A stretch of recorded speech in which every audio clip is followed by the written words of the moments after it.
신소설의 발자국이 남아있는 춘원 이광수만의 작품을 만끽해 보시기 바랍니다. 떡덩이 영감 시작합니다.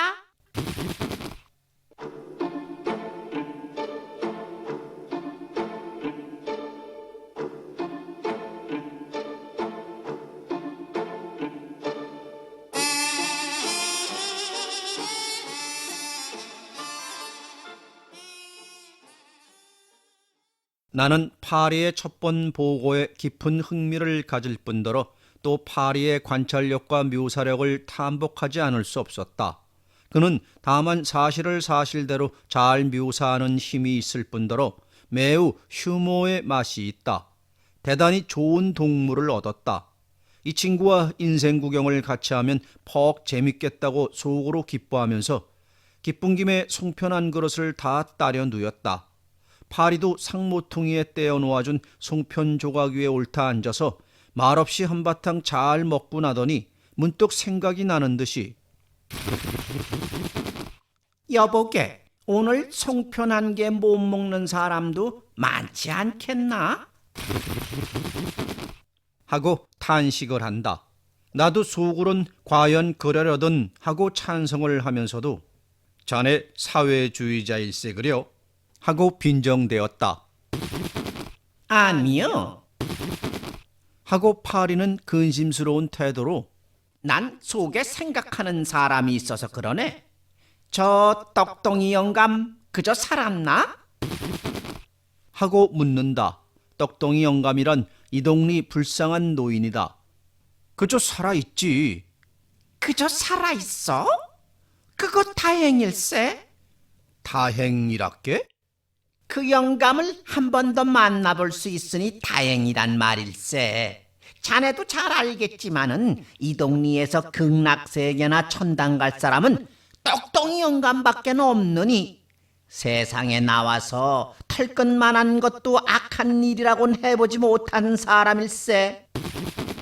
하고 파린 굉장히 떡덩이 영감을 숭배하는 모양이 보인다. 파리 말을 듣고 나니 과연 떡덩이 영감이 착하기는 착한 사람이다. 그러나 떡덩이 못난 영감이야 하고 아이쪽부터 떡덩이 영감을 우습게만 보아오던 내 생각엔 숭배하는 생각까지는 나서 아니하여서 글쎄 악한 일을 아니하기로 극락이나 천당에 가기로 하면 저 건너산에 가만히 앉았는 바윗돌들은 다 가고 말았겠네 그려? 하고 한번 빈정거렸다. 이 말에 파린 고개를 흔들며 아니, 자네가 모르는 말일세. 떡덩이 영감이 아무 일도 아니하는 것 같지만은 도리어 우리 황주사보다도 나란 일을 많이 한 사람일세. 하고 더욱 떡덩이 영감 찬송을 한다. 나란 일? 하고 나는 너무도 의외의 말인데 놀랐다. 파리는 점잖게 고개를 끄덕끄덕하며 나란 일이지. 떡덩이 영감이 아니면 이 동린 벌써 망해버렸을는지도 모르지. 하고 파리의 말은 더욱 이상하다. 이동리가 망할 뻔했어? 적어도 이 동리 사람들이 지금보다 더 흉악해졌을 것일세. 어째 그렇단 말인가? 파리는 한참이나 생각하더니 그러면 떡덩이 영감의 덕을 좀 들어보려나? 원래 적은 일은 말하기가 쉬워도 큰 일은 말하기가 어려운 법일세. 사람들이 적은 덕이나 적은 공로나 적은 은혜는 얼른 알아보지만은 큰 것은 도리어 몰라보는 것일세. 그러길래 구차한데 돈냥이나 쌀말을 주는 은혜는 얼른 알아보아도 하늘이나 땅의 큰 은혜는 잘 알아보지 못하는 셈으로 이 동리 사람들도 가끔 쌀말이나 보태어주는 황대감의 신세는 알아도 눈에 보이지 않게 큰 은혜를 주고 큰 교훈을 주는 떡덩이 영감의 신세는 알아보지 못하는 것일세. 그럴까? 그렇게 떡덩이 영감의 공이 클까? 대관절 그게 무슨 공인가? 난 자네보다 오래 살아있건만은 떡덩이 영감이 무슨 공을 세웠다는 말은 못 들었는데 하고 나는 아직도 파리의 떡덩이 영감 숭배론에 찬성할 수가 없어서 고개를 좌우로 흔들었다. 내가 어디까지든지 떡덩이 영감의 공덕을 알아보지 못하는 것이 안타까운 듯이 파리는 애를 부둥부둥 쓰더니 그럴 게 없네. 내가 여기서 1,000원 만원으로 자네에게 설명하는 것보다 우리 몸소 가서 떡덩이 영감을 찾아보세. 자네도 한번 유심히 그 영감을 보는 날이면 자연 그 영감의 덕을 알리라고 믿네. 만일 보고도 모른다 하면 자네에게 말을 한들 알겠나? 이것도 분명 모욕이다. 그러나 이것은 나에게 귀한 교훈을 주려 하는 우정의 모욕이니 나는 호의로 해석하리라 하고 그러면 가보세. 근데 자네 춥지 않겠나? 하고 친구 걱정을 하였다. 상관없네. 떡덩이 영감을 보러 가는 일이면 여간 추위를 못 참겠나? 아주 대숭벨세 그려. 세상 일을 어찌 아나. 만일 떡덩이 영감이 오늘 저녁으로 죽어버린다면 영원히 인류의 보물을 볼 기회를 잃어버리는 것일세. 세상 사람이 만일 떡덩이 영감이 어떻게 큰 보물이요 은인인 줄을 만분지 일이라도 알 것 같으면 번갈아가며 파수를 보아서라도 그 영감의 혼이 못 빠져나가도록 할 것일세만은 어디 세상이 그런가? 자, 가세. 우린 떡덩이 영감의 집을 향하고 나섰다. 길은 녹아서 질다. 나도 떡덩이 영감을 이상한 영감으로 알지 아니한 것은 아니었으나 이렇게 파리가 말하는 것처럼 알지 아니하였기 때문에 별로 찾아가 볼 일이 없었다. 물론 그 영감은 우리 할아버지까지도 안아 길렀다 하고 또 이 동네에 지금 살아있는 사람치고 그 영감의 바지에 오줌똥 한두 번 안 싸본 사람이 없다 하니까 나도 아마 발가숭이로 다닐 때에는 그 영감의 바지에 노랑똥도 싸고 그 영감의 상투도 잡아당겼을 것이다. 이렇게 생각하니 갑자기 그 영감이 정답기도 하고 파리말 모양으로 거룩해 보이기도 하였다. 우린 우물을 지나 황대감내 밤나무 밭을 지나 여러 백년 전에 이 동네에서 살다가 망해 나갔다는 양간의 무덤을 지나 외자국길을 한참이나 산으로 올라가서 떡덩이 영감네 집에 다다랐다. 이 집은 하늘로 내려오다가 첫 집이라고 동네 사람들이 부르는 모양으로 동네 집에서는 뚝 떨어져서 산 중턱에 있어서 웬 동네를 내려다보게 되었다. 마치 온 동네를 굽어 살피고 있는 무슨 당집 같다. 방이 한 칸, 부엌이 한 칸, 광이랄까 헛간이랄까 한 것이 뒷간과 아울러 한 칸 모두 합하여 3칸이라고 할 수도 있으나 광은 벽도 없고 섬거죽으로 두른 것이니 그것을 칸으로 안 치면 2칸이라 하겠고 또 부엌은 한편 벽은 벼래요 한편 벽은 바위돌이니 그것은 칸으로 안 치면 단칸집이라 할 수 있다. 물론 초가집이요. 기둥은 안 보이고 다만 하나밖에 없는 문은 문살이 모두 합해서 넷밖에 없다. 어찌 보면 5이라고 할 수 있으나 그 중에 하나는 나무가 아니요 흙이다. 이 집은 떡덩이 영감이 20살인가 30살 적에 동네 사람들이 혹은 기둥 1개, 혹은 석가래 1개, 혹은 새끼 1살이, 혹은 수수깡 1단 이 모양으로 추님을 내어주어서 이 영감이 혼자 지어놓은 집이란 말은 이 동네에서 재미있는 이야기로 전해 내려오는 것이기 때문에 나도 잘 안다. 그리고 이 집에서 떡덩이 영감이 50년이나 60년 살아왔고 그동안에 여러 10명 아마 여러 100명 젖먹이의 오줌똥을 받은 줄은 나도 안다. 나는 신에 묻은 흙을 툭툭 차서 떨면서 영감님 계시오 하였다. 이것은 이 집에 올 때 하는 인사법이다. 너 누군고? 하고 부드럽고 반가운 대답이 나온다. 이 영감은 황대감을 내놓고는 누구를 보든지 반말이다. 누구나 다 이 영감의 바지에 오줌똥을 싼 사람이기 때문에 나외다 하고 나는 문을 열고 단단히 허리를 굽히고 고개를 숙이고 문지방을 조심하고 들어섰다. 방이 어두워서 한참이나 둘러보고야 떡덩이 영감이 아랫목에 앉아서 물레질하고 있는 것을 찾아내었다. 돌레집 깐 놈인가? 이거 저 추운데 어떻게 왔나? 자, 이 아랫목으로 와 앉게. 다들 평안한가? 하고 누더기를 깔아놓은 아랫목으로 자리를 권한다. 나는 영감의 호의에 경의를 표하며 지린내 나는 이것은 온 동네 아이들의 공동한 누더기다. 아마 이 지린내 속에는 20여 년 전 내 오줌내도 있을 것이다. 설마 그럴까 하지만은 우리 아버지, 할아버지 3대의 오줌똥 냄새가 섞였을런지도 모른다. 누더기를 깔고 앉았다.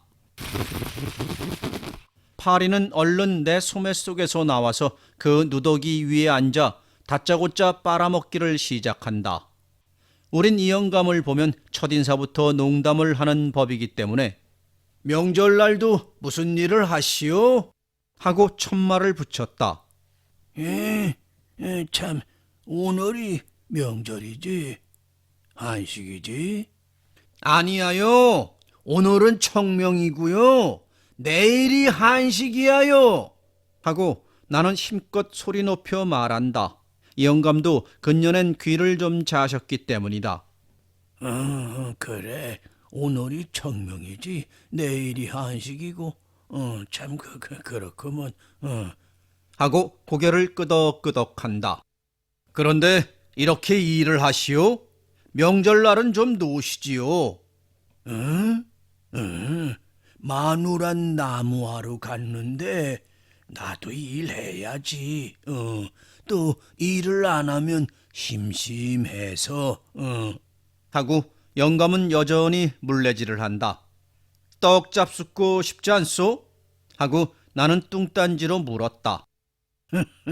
떡이 있어야 먹지. 참 우리 떡 좋아했지만. 하고 떡이란 말에 흐뭇하여서 물레질도 끝이고 돌아앉는다. 앞불싸 공연한 말을 하여서 영감의 가라앉은 비위를 동하여 놓았다. 황대감네 집에서 받은 떡을 반만 싸다가 드렸으면 퍽 생색이 되었을 것이라고 후회하나 쓸데없어서 네 이따가 우리 떡 대거든 한 그릇 갖다 드릴게요 하고 약속을 하였다. 어떻게 갖다 주기를 바라겠노? 이따가 우리 봉이 어머니나 가거든 한 그릇 주지.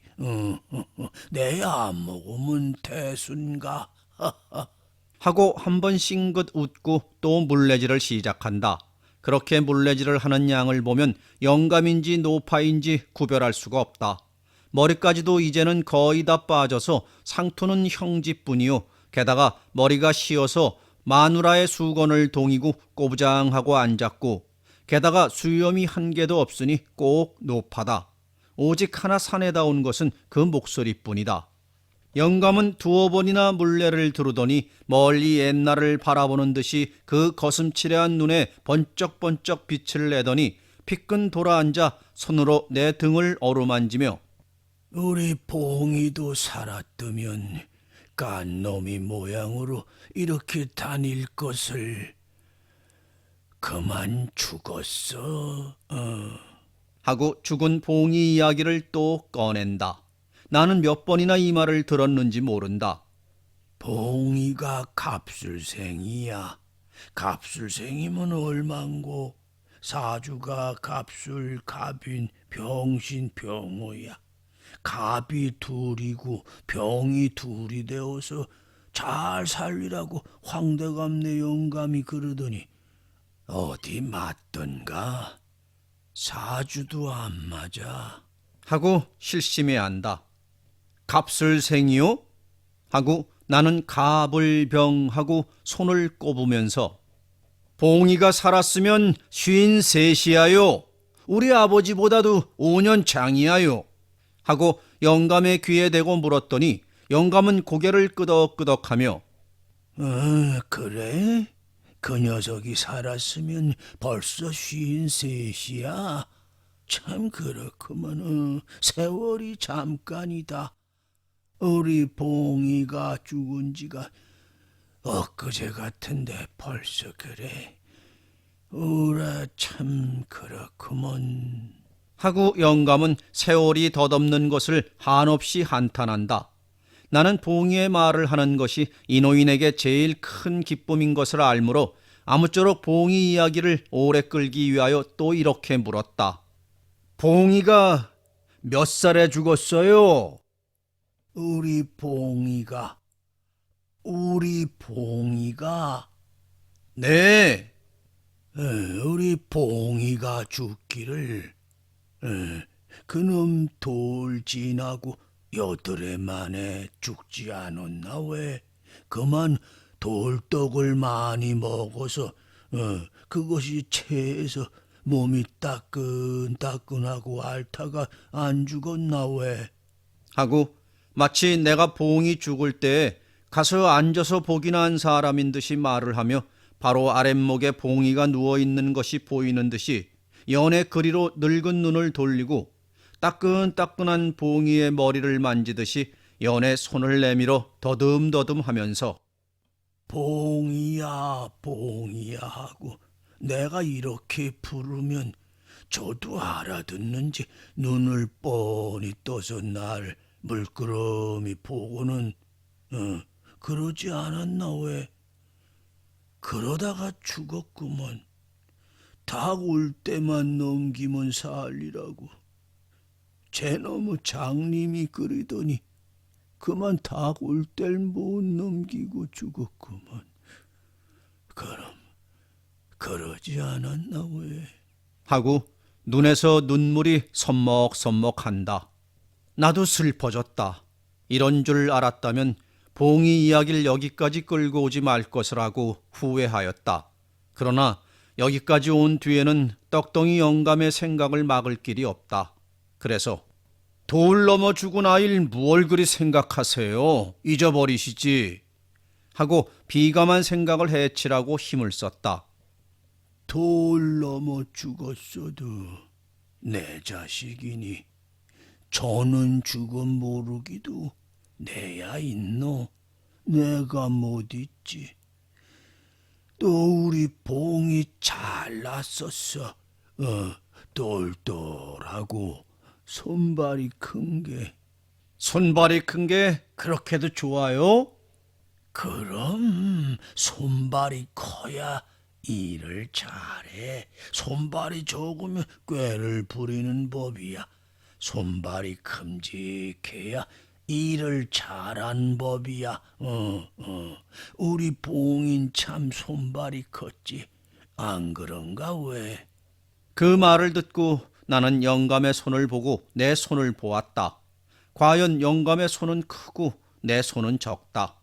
과연 영감은 이 세상에 온 후로 하루도 잠시도 쉴 줄을 모르고 90당년이 되도록 일을 하고 나는 20 간 넘은 녀석이 뻔뻔히 놀고만 있으니 과연 영감의 말이 옳다고 탐복하면서 참 영감 손은 크신데 한즉 영감이 솔뿌리 같은 핏대가 툭툭 붉어진 두 손을 내어들면서 그럼 이 손이 잠시도 논 일은 없어.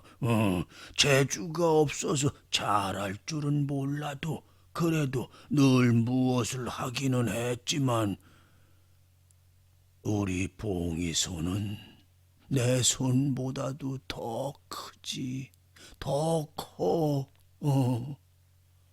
그러던 것이 죽었구먼.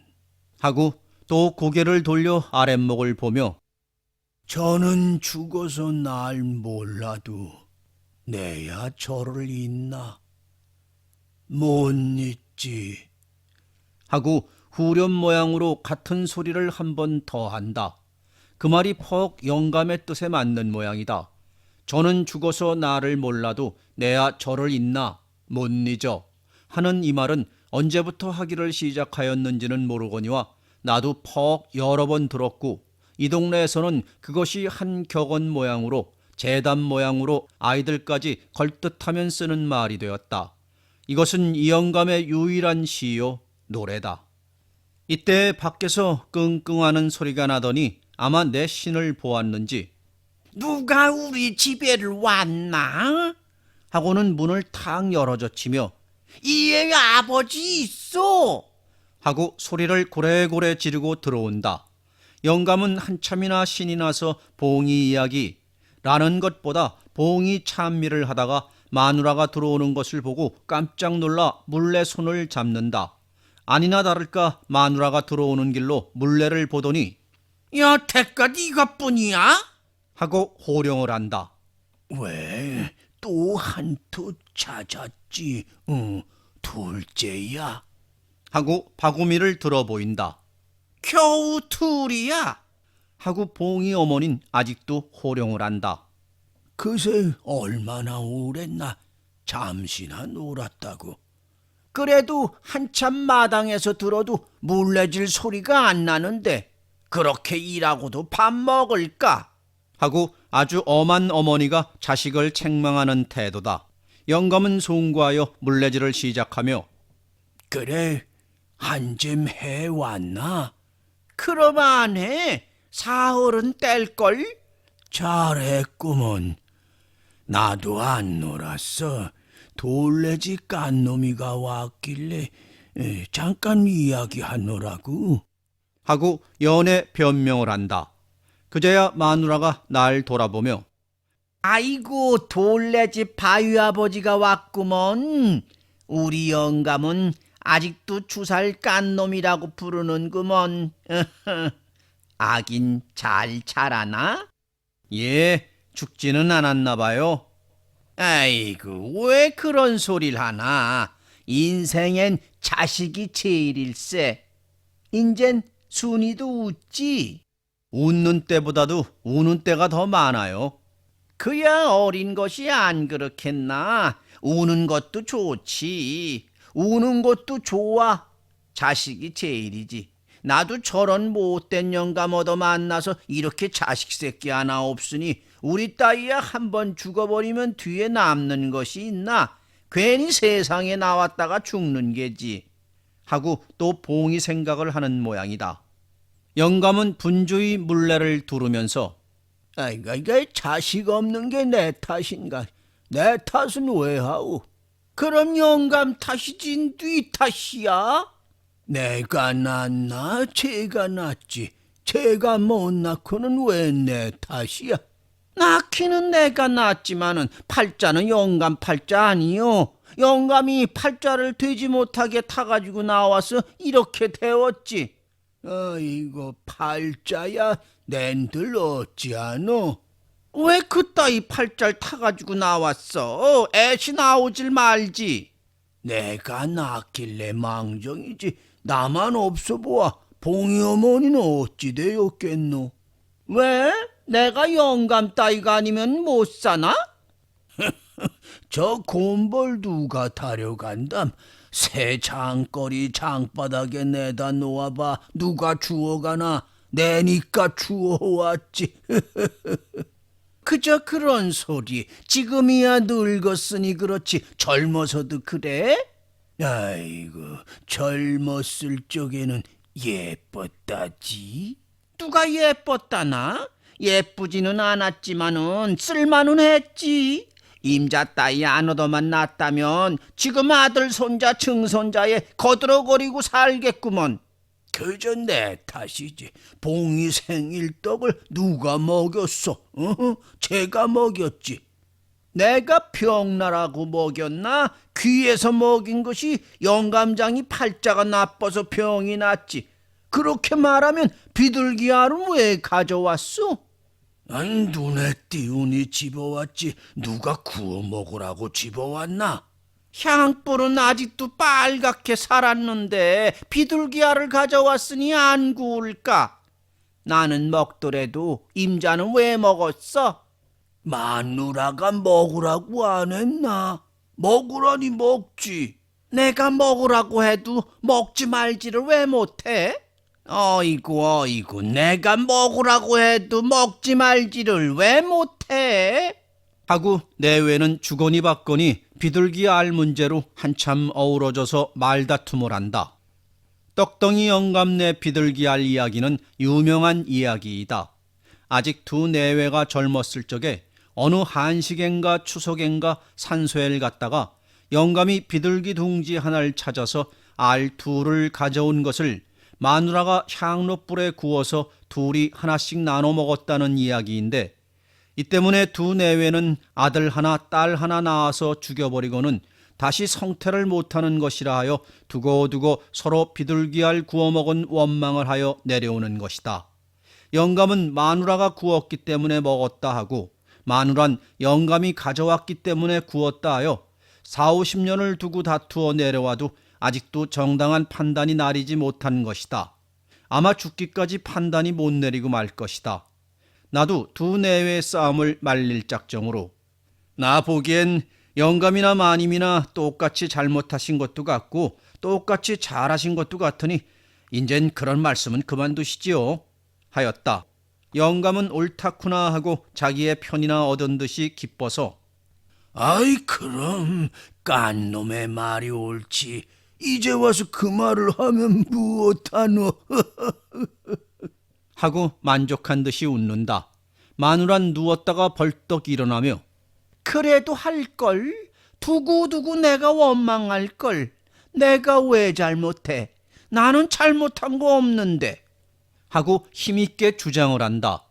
그러면 어쩌고 어쩔 테야? 하고 영감도 좀 강경하게 나온다. 어쩌긴 무얼 어찌해. 그렇단 말이지. 후제 죽어서 조상님들 만나더라도 자식 없어 대를 끄는 것은 내 허물이 아니외다. 저 영감의 허물이외다. 그런단 말이지. 그러면 내가 애매하게 절손했다는 허물은 저거 웬 큰일 날 소리를 다 하지? 않을까? 안 그런가 돌레집 주사? 하고 마누란 나의 찬세를 구한다.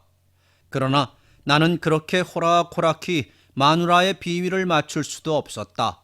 그러나 이 판에 아무런 말이라도 하여서 두 내외의 싸움을 말릴 필요가 있다고 생각하였다. 그래서 무척 애써 생각한 끝에 나도 좋은 말을 터득하여 내었다.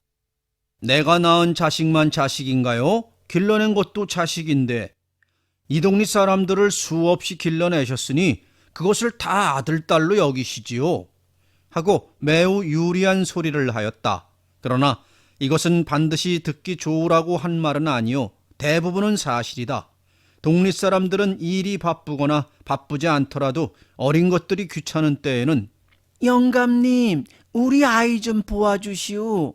하고 갖다 디민다. 그러면 천생에 남이 청하는 것을 막아본 일이 없는 영감은 나 두고 가지. 하고 받는다.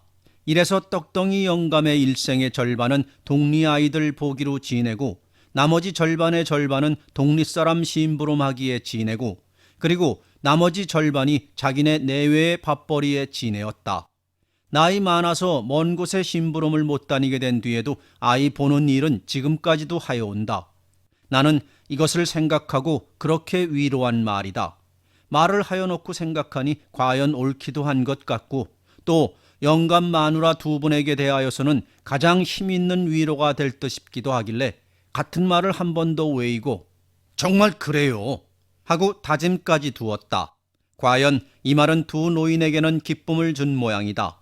영감도 싱글싱글하고 마누라도 싱글벙글하더니 마누라가 하긴 우리 영감이 동리에서 갖다 맡기던 아이들마다 사내면 우리 봉이, 계집애면 우리 순이 그랬다오. 하고 좋아라고 웃는다. 나는 내외 싸움을 말린 것이 심히 만족하여 다른 풍파가 일기 전에 얼른 떡덩이 영감의 집에서 나왔다. 어서 떡 한 그릇을 갖다 주어서 두 늙은이를 기쁘게 할 것을 생각할 때 마음이 기쁘다. 가나? 젊은 사람이 우리 따위 늙은 것들과 같이 앉았으니 무슨 재미가 있나? 이렇게 떡덩이 영감은 내가 가는 것을 퍽 섭섭히 여기고 마누라도 가나? 우리 집에 와서 발버둥 치고 울던 것이 엊그제 같은데 벌써 저렇게 어른이 되었구먼. 세월이 잠깐이야, 잠깐이지. 하고 문 밖에까지 나와서 작별을 한다. 내 이따가 또 올게요. 하고 나는 떡 한 그릇을 가지고 올 것을 생각하고 약속하였다. 아이가야 어떻게 그렇게 또 오길 바라겠노. 잘 가. 응. 하고 마치 먼 길 떠나는 사람을 작별이나 하는 듯이 우두커니 마당에 서서 내가 황대감네 밤나무 밭에 들어서기까지 보고 있다. 그래 어떤가? 무엇 새 것을 배운 것이 있나? 하고 파리가 묻는다. 무엇을 배운 것이 있는 것도 같으이. 그게 무언지 아나? 꼭 무해라고는 바로 집어 말할 수는 없어도 그 늙은 두 내외가 이 세상 사람과는 다른 무슨 거룩한 것이 있는가 싶은데 파리는 고개를 끄덕끄덕하며 어지간히 보았네. 그래, 내가 떡덩이 영감 때문에 이 동리가 망하지 않고 남아있다는 뜻을 알았다. 이 영감이 아무것도 안 하는 듯 하면서도 나란 일을 하고 있다는 뜻을 알았나? 글쎄 뭐 아직 그렇게까지는 모르겠는데 그렇지. 어쨌든 좋은 사람은 좋은 사람이야. 파리는 불만한 듯이 고개를 짤래짤래 흔들며 그러면 아직 다 몰랐네? 멀었네.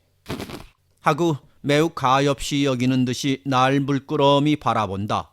난 그것이 퍽 불쾌하였다. 그러나 파린 내가 알 수 없는 무엇을 아는 것만 같아서 내 스스로 부끄러워할 생각이 없었다. 그러건만은 내가 더 알아야 할 것이 무엇이냐고 파리에게 물어볼 만한 겸손한 용기도 부족하여 그날은 파리를 황대감집 사랑에 데려다 두고 나는 혼자 집으로 돌아와서 내 아내더러 부탁하여 떡 한 그릇을 두둑이 담아다가 떡덩이 영감집에 갖다 주고 돌아왔다. 내가 갖다 주는 떡을 받고 마누라가 기뻐하는 양은 진실로 형언할 수가 없어서 나는 눈물이 흐르도록 감격하였다. 그리고는 집에 돌아와서 이 일 저 일로 떡덩이 영감 일은 잊어버리고 있었다. 그러나 나는 그 이튿날 한식날 산소에 다녀오는 길로 떡덩이 영감이 병이 나서 누웠다는 말을 들었다. 나는 무슨 큰 불행이나 당한 듯이 자연히 가슴이 설렘을 깨달았다. 그리고 곧 떡덩이 영감 집을 찾아가 보아야겠다고 하면서도 원래 게으른 성품이라 산소에 갔다 와서 몸도 좀 고나기로 한잠 자고 나서 가리라 하고 그만 아랫목에 등을 붙이고 드러누워 잠이 들어버렸다. 한참 제 코 고는 소리를 들으면서 자는 판에 이마가 간질간질하길래 깨보니 파리가 와서 날 깨운다. 웬일인가? 하고 나는 벌떡 일어나며 물었다. 어서 떡덩이 영감 집으로 가세. 하고 파리도 매우 황황한 모양이다. 왜? 어서 가세. 시각이 바빠. 떡덩이 영감이 지금 운명을 하네. 하고 파리는 발을 동동 구른다. 나는 파리를 소매에 넣고 나서면서 무슨 병이야? 하고 물었다. 자네가 갖다 준 떡을 먹고 체했다네. 늙은이가 굶은 창자에 너무 많이 차셔서. 하는 말에 나는 아니 놀랄 수 없었다. 가보니 떡덩이 영감은 꼬부라져서 정신을 차리지 못한다. 이제는 아픈 줄도 모르고 숨소리조차 편안치 않다. 그렇지 않아도 와볼 사람이 없는 처지에 오늘이 한식 명절이라고 누구 하나 와보는 사람도 없다. 마누란 영감의 손을 주무르면서 주사가 갖다 준 떡을 맛나다고 서너 개나 먹고는 이 맛난 것을 어찌 혼자 먹으려. 봉이 산소에나 다녀와야지 하고 아무리 말리니 듣나. 내버려 두었더니 얼마 있다가 아이고 추워 왜 이리 추운가 하고 돌아오는 길로 들어눕겠지. 누워서도 떡이 맛나다고 하나만 하는 걸 글쎄 6개인가 7개를 더 먹지 않았겠나. 그리고는 배가 좀 아프다 쌀쌀 아픈데 죽을라나 이러고 들어누웠더니 얼마 있더니 배가 아프다고 허리가 끊어진다고 야단을 하더니 이렇게 되었어. 인젠 못 살아. 살 수 있나? 하고 영감의 귀에 입을 대고 여보, 이 아버지 돌레집 주사 왔소. 돌레집 주사. 정신 못 차려. 죽을 것 같소. 여보, 여보. 하고 불러보다가 날 돌아보며 주사 좀 보아. 못 살겠지? 하고 묻는다. 글쎄요. 물론 나도 알 길이 없었다. 이런 경우에 괜찮습니다, 염려 없습니다 하는 것이 좋다고들 하지만은 나는 그렇게 능청스럽게 구는 재주가 없는 데다 나보기엔 꼭 죽을 것만 같다. 그렇지만은 내 떡 때문에 이 병이 난 것을 생각하니 이대로 보고만 앉았을 수도 없어서 의원 좀 데려올까요? 하고 내 깐엔 기껏 인사를 차렸더니 마누란 고개를 쩔레쩔레 흔들면서 기원 딴소래. 의원이 무슨 의원. 그만치 살았으면 죽을 때도 되었지. 무슨 낙을 더 보겠다고 또 살아나노. 하고 도리어 펄쩍 뛴다. 하기는 그렇기도 하다. 이제 더 산들 무슨 낙을 보려. 내가 손수 죽여드리지는 못하더라도 모처럼 죽는 이를 애써 붙들어드릴 필요도 없을 듯하여서 더 의원을 권치도 아니하였다. 파린 떡덩이 영감의 몸을 한번 돌아다녀 보더니 고개를 흔들며 다 되었네 하고 탄식한다. 다 되답게? 손발 팔다리 다 싸늘하게 씻고 인젠 명치 끝에만 따뜻한 기운이 남았으니 다 되지 않았나? 자넨 지켜 앉았다가 눈이나 감겨주게. 이 동리를 대표해서 전 인류를 대표해서 눈이나 감겨주게. 하고 팔인 영감의 숨이 들어가고 나오는 양을 지키는 듯이 영감의 뼈만 남은 코끝에 우두커니 앉아서 컴컴한 콧구멍을 들여다보고 있었다. 나도 파리의 말대로 순종하기로 결심하고 가만히 영감의 가슴에 덮인 누더기를 바라보며 그것이 들먹들먹하는 것이 이제나 끝이나 저제나 끝이나 하고 기다리고 있었다. 마누란 그래도 영감의 손을 잡고 앉아서 생각이 나면 두어 번씩 주무르고 그리고는 온통 주름천지가 된 밤송이 빛 같은 얼굴을 물끄러미 바라본다. 60여 년 바라보던 얼굴이다. 벌써 황혼이 되었다. 방 안은 아주 캄캄해지고 말았다. 이때 파리가 코끝에서 내려와 내 엄지손가락에 앉으며 다 되었네. 숨이 들어가곤 영 안 나오네. 한다. 과연 크르륵 크르륵 하는 소리가 들린다. 나는 파리가 시킨 대로 왼손을 들어서 영감의 코에 대어 보았다. 김이 안 나온다. 나는 얼른 그 손으로 영감의 두 눈을 3번 나려 감겼다.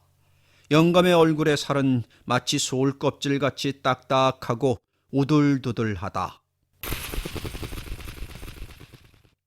이튿날 떡덩이 영감 집에서는 조그마한 장례를 지내게 되었다. 영감이 아마 40년 전에 장만하여서 1년에 한 번도 입고 2번도 입던 국단 무명 호뚜루마기에 염습을 하여 영감 손수 엮어서 여름이면 마당에 깔고 앉아 물레질하던 밀집 거적에 꼭꼭 묶어서 좋은 볏짚으로 얼른 맡기어 묶어서 상여도 없이 석가래 2개에 가는 막대기 2개로 우물정자 모양으로 만들어서 그 위에다 덩그렇게 올려놓아서 사람 넷이 반짝 들어다가 집 뒤에 갖다 묻었다. 꽁꽁 다지기나 하게. 개판도 아니 덮은 것을 꽁꽁 다지면 모두 으스러져 버리게. 아무 때에 으스러지면 안 으스러지나 꽁꽁 다져서 여우들이나 파지 못하게 해야지. 아이고, 왜 여우가 자네처럼 어리석은 줄 안다든가? 무얼 먹겠다고 떡덩이 영감을 파? 이런 소리를 하면서 사람들은 웃고 떠들며 떡덩이 영감을 묻어버렸다. 나는 그 밀집 거적에 세운 노란 시체가 조금씩 흙에 파묻혀서 마지막으로 깜빡 안 보이게 된 때에 억제할 수 없이 눈물이 흘렀다. 그러나 나는 사람들이 내 눈물을 보고 웃을까봐 얼른 고개를 돌리고 씻어버렸다. 파리가 그것을 보고 자네 왜 우나? 영감의 신세가 불쌍해서 우네. 불쌍해? 왜? 이게 무언가? 90평생에 이게 무언가? 강아지 죽은 거 갖다 묻는 것 같으니 동네 사람들도 누구누구 하는 사람은 하나도 안 와보고 이런 비참한 일이 또 있나? 나는 진정으로 불평을 가지고 이렇게 말했다. 어쩌면 당대뿐 아니라 2, 3대를 아려두고 어려운 일이면 모두 해달라던 이 동네 사람들이 그 은인이 죽어나가는데도 마치 내가 상관 있나 하는 모양으로 이렇게 모르는 채를 할까? 파린 내 말을 반대하는 뜻으로 고개를 흔들며 자네가 모르네. 아마 이 동리가 생긴 이후론 오늘같이 거룩한 날이 없었을 것일세. 이름 없는 은인이 일생에 말없이 이웃을 섬기다가 섬기는 직책이 다 끝난 뒤엔 자기가 손수 엮은 밀집 거적에 쌓여 자기가 오줌똥 받아준 몇 사람의 손에 즐겁게 묻혀버리다니 이런 영광스러운 일이 또 있나? 영감은 일생에 남을 섬겼고 남을 부리지 아니하였으니 죽어서 세상을 떠나래도 아무쪼록 불필요하게 남을 부리는 일은 차마 못할 것일세. 모든 일은 다 바로 된 것일세. 만일 눈물을 흘리려거든 이러한 은인을 하루라도 더 오래 세상에 머물지 못하게 하는 것을 위하여 흘리게. 그러나 오래 일한 사람에는 편안히 쉬는 것이 필요하지 아니한가?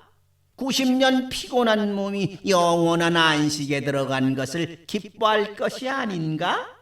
이 사람 찬송과 감사의 노래를 부려둔 눈물이 부질없네.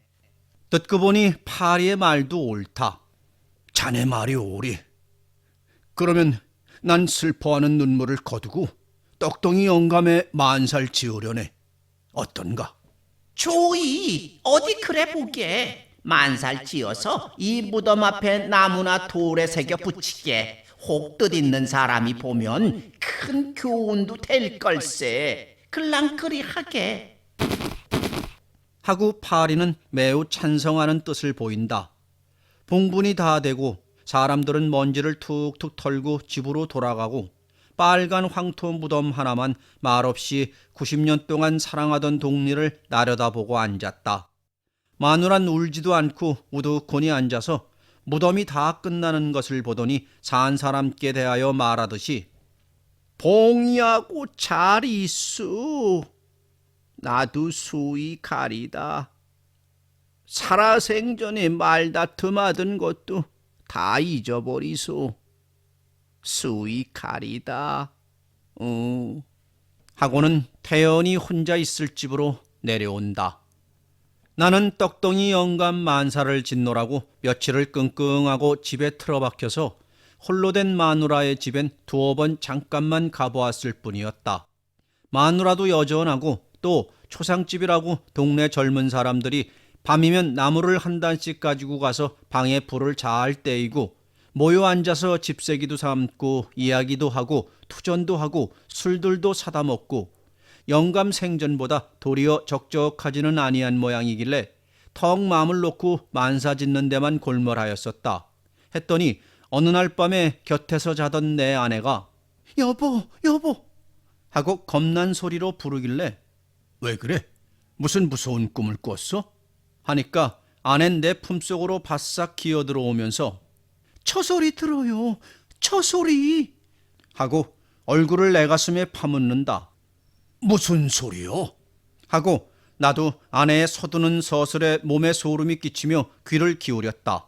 과연 무서운 소리가 들린다. 나도 가. 봉이야. 엄마도 가. 나도 가. 나도 가오.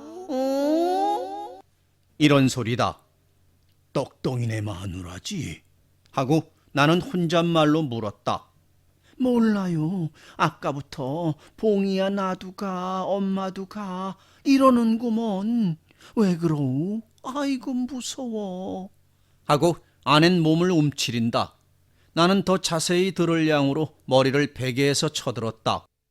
미쳤나 봐요. 글쎄, 저를 어쩌우? 밤이 어떻게 되었어? 아직 달기 안 울었어요. 이때 또 영감 나도 가오. 봉이야 엄마 간다. 하고 응자를 무시무시하게 곱게 길게 뽑는다. 강아지들이 콩콩콩콩 짖기를 시작한다. 아이고 불쌍해. 마누라도 가는군. 하고 나는 어찌하나 하고 눈을 멀뚱하였다. 금은밤이 캄캄하다. 가긴 어디로 가오? 하고 아낸 손으로 내 얼굴을 쓸어본다. 마치 분명히 자기 남편인지 알아보려는 듯이. 영감한테로 간다고 안 그러나? 그럼 죽는단 말이요? 아마 그렇겠지. 아이고 머니 저를 어째? 왜? 내가 죽으면 당신은 안 따라오려? 아이고 숭해라. 숭하다니? 숭해서 안 따라온단 말이야. 그야 따라가지만은 당신이 죽길 왜 죽소? 하고 아낸 못 죽으리라는 듯이 내게 꼭 매달린다. 아가. 하고 또 길게 뽑는 소리가 들린다. 그러나 그 소린 아까보다 더 멀어진 것 같고 간드러진 것 같다. 나는 곧 뛰어나가고 싶었다. 그러나 아내가 아서요. 무언 줄 알고. 하고 놓지도 아니하려니와 나도 어째 무시무시한 것이 나아갈 생각이 없어서 그냥 누워 있었다. 아낸 내 품에 전신을 파묻고 안심한 듯이 잠이 들어버린다. 나도 달기 2회 우는 것까지 듣고는 다시 나도 가. 하는 소리가 아니 나길래 고만 잠이 들어버리고 말았다.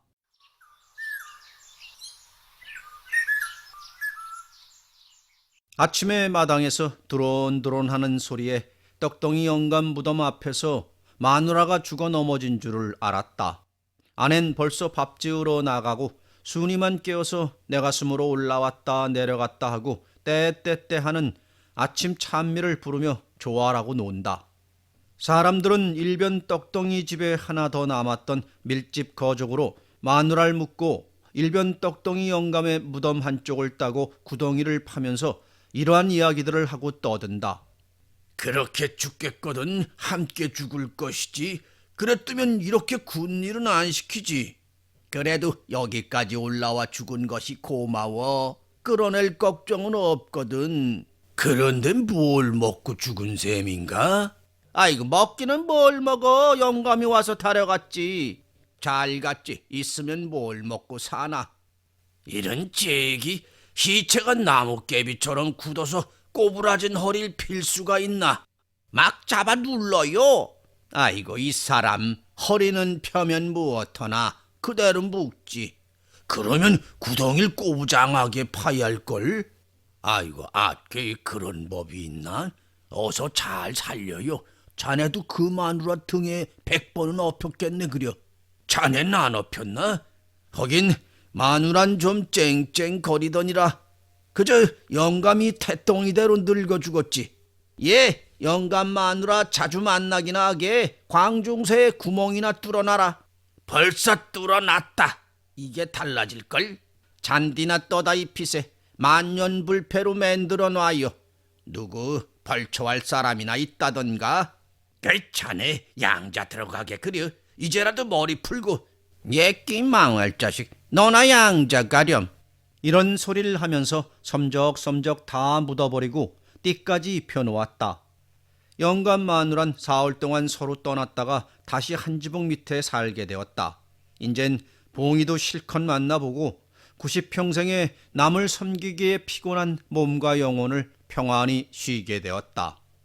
나는 마누라의 죽음에서 새 감동을 더 얻어서 떡덩이 영감의 만사를 지어 놓았다. 그리고는 황주사에게 내 뜻, 기실은 파리의 뜻, 내 뜻을 말하였더니 크게 찬성하여 황주사가 절반을 감당하고 내가 나머지 절반의 절반을 담당하고 또 나머지의 절반을 온 동네에서 추념을 내어 돌비 하나를 하여 세우고 거기다가 내가 지은 비문을 새기기로 하였다. 황주사와 나와 둘이서 열심히 떡덩이 영감의 공적을 말하였기 때문에 동네 사람들도 참 그래 하고 지금까지는 의뢰의 건으로 생각하였던 떡덩이 영감의 수고가 과연 은혜인 것을 깨닫게 되었다. 그러나 그보다도 더욱 동네 사람들로 하여금 떡덩이 영감을 생각하게 한 것은 아이들이 보채어도 갖다가 맡길 데가 없고 귀찮은 심부름이 있어도 시킬 만한 사람이 없어진 것이다. 영감은 네 집 아이든지 갖다 맡기면 그것이 사내면 우리 봉인가? 그것이 계집애면 우리 순인가? 하고 안고 업고 거닐고 하였다. 아무리 보채던 아이들도 제 어멈도 어찌할 수 없이 보채던 아이들도 이 영감의 손에만 가면 고만 울음을 그치고 해적해적 웃었다. 그러다가 젖먹이가 배고플 때가 되면 동네로 돌아다니며 젖을 얻어다 먹였다. 그러나 지금은 보채는 아이들을 갖다가 맡길 데가 없었다. 또 무슨 일을 부탁하든지 영감은 일찍 못한다고 거절한 일이 없었다. 연자간의 소몰기, 나락멍석의 닭보기, 창 뚫어진 것 바르기, 개나 고양이나 아이 잃어버린 것 찾으러 다니기, 친정에 와서 아이 낳아가지고 가는 딸들 데리고 어린애 업어다 주기, 병난 집에 의원이나 무당 판수 데려오기, 예방하는 물건 내다 버리기, 사람 죽으면 초혼 부르기, 통부 들리고 염습하기, 어린애 죽으면 묶어서 저다 묻기, 굳은 일이란 굳은 일은 다 와서 청하고 청하면 들었다. 이러하던 떡덩이 영감이 아주 이 동네를 떠나버렸다. 자네가 지은 비문도 적게 그려. 하고 이 글을 쓸 때 파리가 재촉한다. 그럴까? 지리하지 아니할까? 어서 적게 적어. 독자 여러분도 영감을 위하여 우시는 게 안 좋은가? 만사의 내용은 이렇다.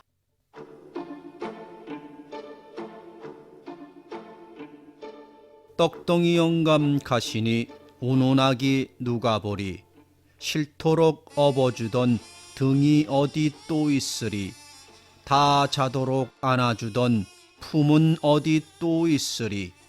그 등과 그 품 가시니 동네 애기 어이하리. 일 나가고 빈 집을 영감 있어 보던 것을 광문 장문 안 닫아도 쥐 걱정도 없던 것을 사흘 나흘 나들이도 마음 놓고 가던 것을 그 영감이 가시오니 누가 보나 빈 집을. 뚫어진 창 뒤 바르나 얌전히도 발락껐다. 도깨그릇 깨어진 것 흰떡 땜은 누가 하나.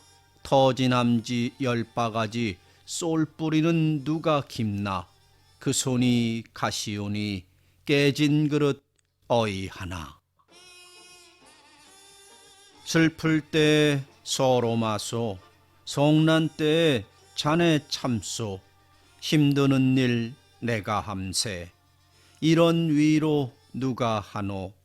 우물길과 서당길에 구는 돌은 누가 줍노. 우는 아이 서른 과부 동무는 누가 하노. 섬길 줄만 알았더니 부릴 줄은 모르더니 있는 대로 다 주어도 달랄 줄은 모르더니 욕먹고도 매맞고도 왜 그러나 뿐이러니 이제 영감 가시오니 뉘 있어서 이 일 하리. 있을 땐 모르더니 없어지니 아쉬워라. 동네 사람 하는 탄식 더위 없는 찬일러라. 쉼 없는 90평생 거룩하신 본대시다. 천직단 몸과 맘이 부대 편히 쉬소사.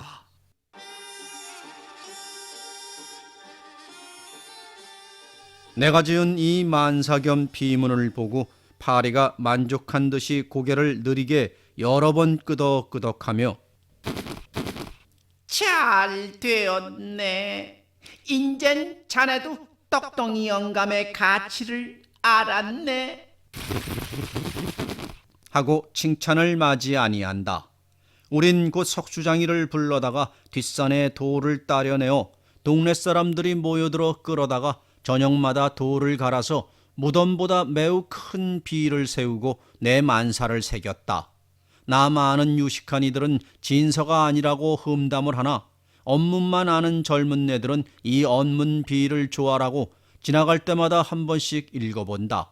그래서 얼마 아니하여 정신 좋은 사람들과 아이들 중엔 그 중에 몇 구절을 따로 외이기도 하고 소리하는 재주 있는 젊은 패들은 곡조를 맞춰 부르기도 한다. 돌내 집 주사는 덕담도 좋아. 하고 칭찬하는 이도 있다. 덕담 좋다는 것은 번역하면 글을 잘한다든가 시인이란 뜻이라고 내가 스스로 해석하고 나 스스로 영광으로 여긴다. 기실 내가 지은 비문과 같이 영광스러운 비문을 지은 이는 고금에 드물 것이니 우리 아버지 애써 글 가르쳐 주신 보람이 있다고 할 것이다.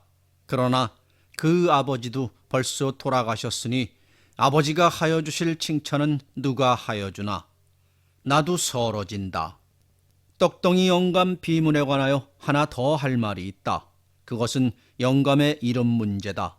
민적을 찾아보면 성은 김가, 보는 김해, 이름은 크린자 빈말찬 김인찬이라는 훌륭한 성명이 있건만은 이 이름을 아는 이는 오직 당자와 면소의 민족부 책장뿐이다. 그래서 나는 여러 사람의 반대도 물리치고 떡덩이 영감 지묘지라고 썼다. 김인찬 지묘라면 누가 알아보려. 이렇게 쓰는데 찬성하신 황주사의 공로를 독자가 기억하길 바란다. 떡덩이 영감 끝.